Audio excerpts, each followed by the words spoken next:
Je fais partie d'une communauté organisée par Lucas Hoff, qui est un de mes associés sur plusieurs autres business. Et en fait, il a dit une phrase super forte dans un de ses posts sur le school. En gros, ce que Lucas a dit, c'est si t'as pas les résultats que tu veux, accepte-le, c'est que tu n'es pas assez bon. Et j'ai trouvé cette phrase hyper forte et hyper intelligente par rapport à ce qu'on voit partout en ce moment sur le business. Ce qu'il disait en gros, c'est que t'es pas assez bon pour mériter les résultats que t'as pour le moment. Mais en fait, cette phrase est hyper puissante et hyper forte parce que c'est un concept que tu peux appliquer à toutes les phases de ton business. Je te renvoie vers la vidéo des petits bateaux qui est très bien à ce sujet-là. C'est qu'en fait, tu dois découper ton entreprise en 4 petits bateaux. Donc ton marketing, ta vente, ton produit et ton back-end. Mais en gros, être un entrepreneur et être un bon entrepreneur globalement, c'est quoi? C'est avoir un très bon produit. Et donc en fait, c'est censé être ton unique focus. Avoir un bon produit, que tes clients puissent te recommander, puissent être contents de ce que tu proposes. Mais en fait, le reste, c'est accessoire et c'est juste parce que tu es seul qu'en fait, tu n'es pas bon dedans. Si t'es pas très bon en vente pour le moment, c'est simplement parce que tu es seul, parce que tu n'as pas encore investi suffisamment de temps ou d'argent dedans. Donc la notion de temps est vraiment intéressante là-dedans et je pense qu'il faut arrêter aussi de se mentir et de vendre la vie d'entrepreneur comme étant un truc assez dingue, ouf, où genre on fait plein de trucs en même temps. Non, c'est pas vrai, la plupart des vlogs en fait ils font des activités pour vous montrer à quel point c'est chouette, pour vous vendre une formation. Moi j'ai pas de formation à vous vendre, ce que je veux vous dire c'est que oui, tu peux faire énormément d'argent mais ça prend du temps. Moi ça fait plusieurs années que je me suis lancé dedans et ça m'a mis du temps avant de pouvoir générer des vrais revenus. Et donc en gros ce que tu vas comprendre c'est que si tu veux pas mettre le temps dans les 4 phases, donc ton marketing, ta vente et ton produit, si tu as envie en gros d'avancer vite et que ça pour toi c'est un objectif de cette année-ci en 2025 je veux faire dans tout le temps 10 000 euros par mois, mais finalement une entreprise qui fait 10 000 euros par mois, une vraie entreprise, c'est pas énorme parce qu'elle a des salariés, parce qu'elle a des charges. En gros la barre des 10 000 euros par mois c'est un peu devenu un euphémisme et tout le monde en parle. Et surtout le vrai truc intéressant au niveau de tes chiffres, et c'est Iman Gadzhi qui le disait dans sa chaîne YouTube uniquement dédiée au business, c'est qu'il disait en fait tous les gars qui vous parlent de leurs revenus, de combien est-ce qu'ils font tous les mois, est-ce qu'ils vous disent la putain de marge qu'ils se font? Parce qu'en fait il y a que ça qui est intéressant, c'est ton profit. Donc en gros ok tu fais 10 000 euros par mois, mais si grosso modo t'as 80% de charge, c'est pas très utile. Enfin c'est très utile, très bien, tu fais 2 000 euros par mois, mais arrête de marketer le fait que tu en fasses 10, tu vois. Ça c'est assez intéressant. Et donc ce que je veux te dire dans cette vidéo aussi, c'est que tu dois comprendre que le fait que tu sois pas bon partout, c'est pas grave. Il va falloir que tu fasses deux choses pour en gros réussir. C'est soit tu y mets beaucoup plus de temps. Si pour le moment t'es mauvais en vente, mets beaucoup plus de temps dans ta vente. Ou alors l'autre choix, je vous en ai déjà parlé dans une vidéo, mais c'est le déléguer. Et pourquoi c'est intéressant? C'est parce qu'en fait ta vente elle est essentielle à ton chiffre d'affaires. Si tu veux faire de l'argent, tu dois vendre des produits, il n'y a pas d'autre solution. Et donc en fait, ce dont je veux te parler dans cette vidéo, c'est que ta vente, tu dois la déléguer, tu dois déléguer à des bonnes personnes, à des personnes qui sont en fait qualifiées, qui savent ce qu'ils font. Ça m'agace parce que je suis sûr que ça va devenir la mode dans quelques moments, devenir closer, setter, ça l'est déjà un petit peu. Mais je vois sur Instagram un mec qui dit tout le temps qu'il faut commenter pirate, mais ce mec fait des réels où il close des gars. Spoiler, on voit jamais la tête des gens, on voit jamais ses chiffres. Mais donc bref, ça peut peut-être être ses potes, ça peut être qui tu veux, je le connais pas, je vais pas commencer à le juger. Mais ce que je veux dire, c'est que dans ses vidéos, il paraît comme étant un expert, il y a plein de gens qui commentent alors que ce qu'il fait, la plupart du temps, c'est de la merde. Il est beaucoup trop pushy, il se comporte comme un amerloc alors que le type, il est franco-français. Enfin, je veux dire, il n'y a pas vraiment de structure et vraiment de compréhension de ce qu'est la vente. Et je me demande même c'est quoi les plus gros deals qu'il a dû signer. En gros, là, pour le moment, à chaque fois dans ses deals, il montre qu'il arrive à signer des gars à 2 000 euros. Mais si foncièrement en tant que closer, tu ne sais faire que vendre des deals à 2 000 euros, c'est que tu n'es pas encore un closer accompli. À mon sens, tu t'es pas censé avoir le niveau et surtout la prétention de pouvoir te définir comme étant un mec qui signe des gros deals. Non, c'est pas vrai. Parce qu'en fait, les vrais closers dans les grosses entreprises avec qui nous on a déjà traité, c'est en fait des gens qui vont aller signer des 10, 20, 30, 40, 100, 1000 euros par deal. Et des deals, tu dois en signer plusieurs par mois parce que c'est en fonction de tes bonus, c'est comme ça que tu es rétribué. Bref, en gros, ce que je veux vraiment te dire dans cette vidéo aussi, c'est que être extrêmement bon dans tes 4 petits bateaux, ça va te demander énormément de temps. Plusieurs années certainement.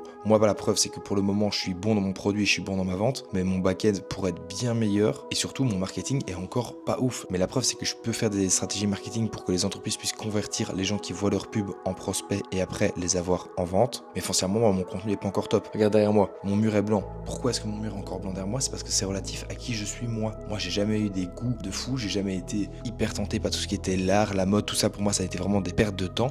Et donc en fait, ça se retranscrit dans mon contenu. Et je pense que c'est pour ça que les gens arrivent à correctement me qualifier, à correctement me voir comme étant un expert et me contacter sur Instagram pour que je puisse prendre le relais au niveau de leur vente. C'est parce qu'en fait, ils voient que foncièrement, je suis pas là pour la forme. Moi, il y a que le fond qui compte et ça a toujours été comme ça dans ma vie et il n'y a pas de raison que ça change dans ma chaîne YouTube. Parce qu'en fait, ce qu'on a rapidement aussi oublié, c'est que personal branding, c'est ta brand personnelle, c'est ta marque personnelle, c'est ce que toi tu représentes. Moi, ce que je représente, c'est énormément de valeur, énormément de travail et énormément de détermination. Mais oui, ok, derrière moi, le mur il est blanc et j'en ai strictement rien à foutre. Les rideaux sont bleus, j'en ai rien à foutre également. Je pense que ce qu'il faut vraiment que les gens arrêtent, c'est de copier les codes qui ont été imposés par des gens qui ont énormément de budget. Que tu aies un néon bleu, rouge, vert, orange, on s'en fout foncièrement, ok. Ce qu'on veut, c'est que tu puisses délivrer de la bonne valeur et donc ton produit d'être important et ça doit être ça ton focus en tant qu'entrepreneur. Et ce que je te propose moi, c'est en fait que tu puisses enfin mettre réellement ton focus sur ton produit et enfin montrer réellement ton expertise. Parce que là, tu perds ton temps dans ton marketing, dans ta vente, dans ton back-end, dans absolument tout. Si pour le moment tu fais pas les chiffres que tu peux et les chiffres que tu veux, c'est parce que tu n'es pas assez bon dans toutes les compétences. Une solution pour devenir bon en vente, fais 500 appels de closing. C'est aussi con que ça. Fais 500 appels de closing et je te garantis qu'au bout du 500e appel, tu vas être bien meilleur que lors du premier. Et donc du coup, moi ce que je veux te dire, c'est que c'est pas grave de pas être bon dans tout. Un entrepreneur doit être quelqu'un de complet, oui, doit avoir des notions dans tout, oui, pour pas se faire arnaquer, pour qu'il puisse quand même garder une vision sur ok, comment est-ce qu'il a pu déléguer son marketing, qui est son head of content, comment est-ce qu'il s'est formé, est-ce qu'il a d'autres références par rapport à ce qu'il a déjà pu accomplir dans le passé. Ça c'est très important d'avoir une notion de base et c'est pour ça que c'est encore moi qui écris toutes les vidéos, qui réfléchis aux vidéos pour le moment, pour que je puisse vraiment avoir un noyau solide et expliquer quand je vais vouloir déléguer cette partie-là de mon business, ok, mais en fait tu dois vraiment te focus sur de la valeur, tu dois te focus sur les 40 livres que j'ai lus à propos de la vente, c'est ça, les podcasts que j'ai écoutés, c'est ça, et les formations que j'ai pu regarder, c'est ça. Bon, malheureusement il va pas pouvoir assister au mastermind parce que ils sont passés, mais c'est pas grave, il aura déjà une bonne grosse base et surtout il viendra me faire des retours, me dire ok, est-ce que c'est pertinent qu'on regarde ça,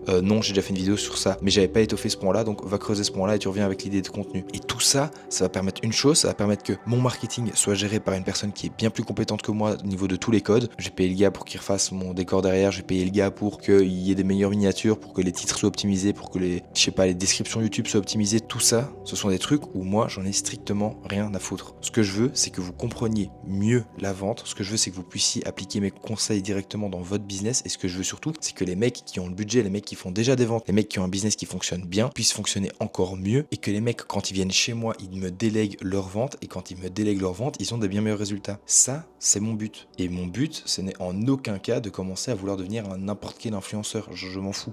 Si tu viens sur mon Instagram, c'est vraiment juste pour qu'on parle. Pour le moment, il n'y a pas de réel. On va faire peut-être une stratégie de contenu sur des formats plus courts, type des shorts et tout ça. Plus tard, quand j'aurai plus de bases de données et surtout quand j'aurai plus de temps, parce que là, c'est vraiment la course, le rush au niveau du taf. Et pour le moment, c'est pas le focus. Donc si tu viens sur mon Instagram, tu vas voir mon Instagram, il est vide. Il y a ma photo de profil et il y a juste moi qui te dis viens dans mes DM pour qu'on discute. C'est tout. Parce que voilà, la vraie valeur, elle est là. Elle est dans ma chaîne YouTube et elle est surtout dans mes DM. Quand tu viens me parler sur Instagram, on va voir profondément quel est ton problème. On va discuter ensemble et si je remarque que ton problème il est plus profond, on va prendre un appel. Je vais t'expliquer comment tu peux le résoudre. Si on se rend compte que tu as vraiment l'envie de vouloir scale, de vouloir, en fait ce mot m'agace, de vouloir juste accroître tes ventes, de pouvoir vendre mieux et surtout de pouvoir mettre ton focus à toi sur un autre penchant de ton business, ben là je vais te proposer une offre et là tu vas l'accepter et là on va pouvoir commencer à vraiment travailler ensemble. Ça, c'est comme ça que ça se passe et c'est pour ça que je vous fais du contenu.